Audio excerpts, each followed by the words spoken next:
Good morning all of you. Welcome to కాంట్రోమైస్. ఈరోజు మనం లాగరిథమ్స్ ఒక చాప్టర్లోంచి క్వశ్చన్ ఎక్స్ప్లెయిన్ చేసుకుందాం. సో క్వశ్చన్ ఏంటంటే, if 1/2 log a base 10 and root over x square ఇలా ఇవ్వడం అయితే జరిగింది. ఒకసారి ఈ క్వశ్చన్ మనం అబ్జర్వ్ చేసినట్లయితే ఇక్కడ ఎక్స్ వాల్యూ అయితే కావాలని చెప్పారండి. ఒక్కొక్క స్టెప్ వైజ్ వెళ్దాం. మనం ఈ 1/2 అన్నది మనం పవర్లో తీసుకెళ్ళిపోతే లాగ్ 2 పవర్ 1/2 బేస్ 10 ఉంటుంది. ప్లస్ ఇక్కడికి వచ్చేటప్పటికి log 10 root over x square plus 4x plus 5 minus ఇక్కడ ఉన్న 1/2ని కూడా పవర్లో తీసుకుపోయినట్లయితే log 10 x square minus 4x plus 5 whole power 1/2 is equal to 1/2 ఇచ్చారండి.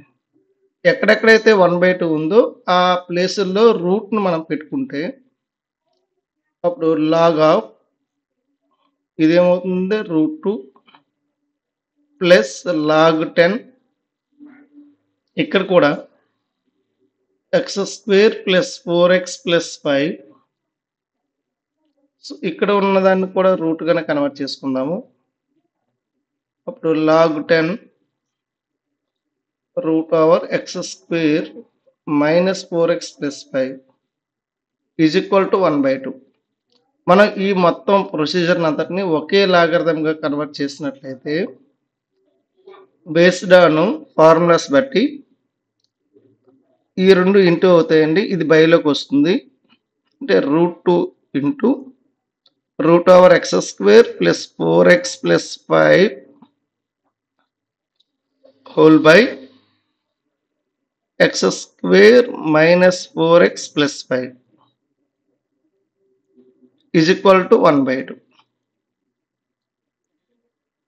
ఇప్పుడు మీకు దీన్ని అంతటిని కూడా లాగరిథమిక్ ఒకే రూట్గా కన్వర్ట్ చేస్తే లాగ్ 10 ఒకే రూట్లో మొత్తం అన్ని వాల్యూస్ పెట్టుకుంటే 2 into X square plus 4x plus 5 whole by X square minus 4x plus 5 is equal to 1/2. ఇప్పుడు మనకి ఎక్స్ వాల్యూ కావాలి కాబట్టి ఇది లాగరిథమిక్ ఫామ్లో ఉంది.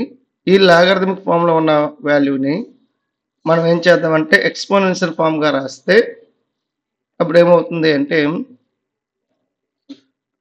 ఈ 1/2 ఇటు వచ్చేసి ఇది అటువైపు అయిపోయి 10 power 1/2 is equal to square root of 2 into X square plus 4x plus 5 by X square minus 4x plus 5. ఇది కూడా రూటే కదండి. నేను దీన్ని రూట్గా రాసుకుంటే బోత్ సైడ్ స్క్వేరింగ్ అని బోత్ సైడ్ చేస్తే రెండు రూట్స్ క్యాన్సిల్ అయిపోయి మనకి ఫైనల్గా ఏం మిగిలింది అంటే ఇంకా 10 కూడా క్యాన్సిల్ అవుతుందండి. 2 1s 2 5s కూడా కట్ చేసుకుంటే ఫైనల్గా 5 is equal to X square plus 4x plus 5 by X square minus 4x plus 5. ఇప్పుడు క్రాస్ మల్టిప్లికేషన్ చేసుకుంటే is equal to X square, ఈ ఎక్స్ స్క్వేర్తో ఇక్కడ మనకేముంది ఇది ప్లస్ అండి, X square plus 4x plus 5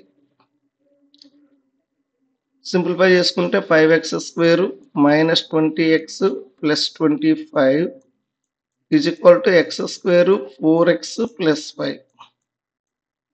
మనం దీన్ని లెఫ్ట్ సైడ్ తీసుకోండి, మీకు quadratic equation simplified quadratic equation వస్తుంది. 5x స్క్వేర్ ఈ ఎక్స్ స్క్వేర్ వస్తే మైనస్ ఎక్స్ స్క్వేర్ అవుతుంది.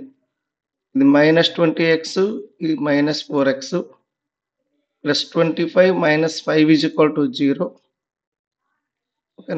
ఇప్పుడు 4x square minus 24x plus 20 equal to 0. ఇంకా 4 ఒకటి కామన్ వస్తుంది కాబట్టి X square minus 6x plus 5 equal to 0. ఈ 4ను కూడా రైట్ సైడ్ తీసుకుపోతే 0 అయిపోయి X square minus 6x plus 5 equal to 0. దీన్ని మనం ఫ్యాక్టర్స్గా డివైడ్ చేస్తే minus 5x minus plus 5 equal to 0. ఇక్కడ ఎక్స్ కామన్ వస్తుంది, ఎక్స్ మైనస్ 1, మైనస్ 5 కామన్ వస్తే ఎక్స్ మైనస్ 1 ఈక్వల్ టు 0. ఇప్పుడు x minus 1 into x minus 5 equal to 0. So finally answer is ఇక్కడ x minus 1 equal to 0 and x minus 5 equal to 0, x equal to 1, x equal to 5. So answer is x equal to 1 or 5. Thank you for watching.